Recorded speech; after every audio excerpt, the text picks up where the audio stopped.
कहते हैं कुछ खिलौने बच्चों के नहीं होते और जो उन्हें घर लाता है वो घर कभी घर नहीं बचता। 1964 राजस्थान का एक शांत कस्बा। एक मेले में एक पुरानी धूल से ढकी गुड़िया अचानक सबका ध्यान खींचने लगी। चेहरा अजीब तरह से असली जैसा, आंखें ऐसे जैसे किसी को घूर रही हो। उसी मेले में 7 साल की माया ने जिद की कि उसे वही गुड़िया चाहिए। पर उस रात से अजीब बातें शुरू हो गई। गुड़िया को घर लाते ही माया के कमरे का दरवाजा अपने आप खुलने लगा।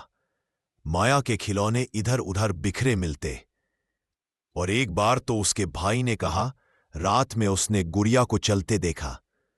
घरवालों ने बात को बच्चों की कल्पना समझकर अनदेखा कर दिया। लेकिन कुछ ही दिनों बाद माया अचानक बिस्तर पर बेहोशी की हालत में मिली। उसके पास वही गुड़िया बैठी थी, जैसे किसी चीज का इंतजार कर रही हो। डर बढ़ने लगा। गांव वाले कहते थे कि ये गुड़िया पहले एक और परिवार के घर में थी, जहां लगातार अनहोनी होती रही, और सबने माना कि गुड़िया उस परिवार की आखिरी घटना की गवाह थी।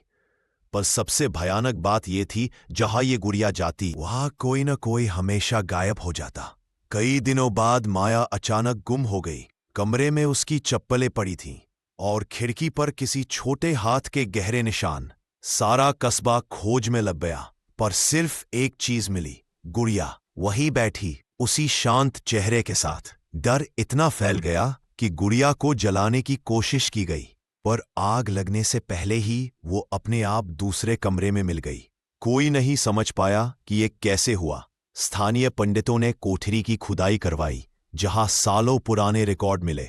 एक लड़की की डायरी, जिसकी मौत रहस्यमय तरीके से हुई थी। डायरी के आखिरी पन्ने पर लिखा था, मैं इस गुड़िया में हमेशा रहूंगी जब तक मुझे मेरा जवाब नहीं मिलेगा।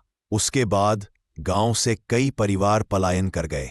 आज वो घर वीरान है, पर रात में अक्सर खिड़की पर एक छोटी सी छाया दिखाई देती है, जिसकी आंखें उसी गुड़िया जैसी लगती है। कहते हैं यदि किसी जगह पर अचानक बच्चों की धीमी हंसी सुनाई दे तो सावधान हो जाओ, क्योंकि माया की गुड़िया शायद पास ही हो और वो अब भी अपना जवाब ढूंढ रही है।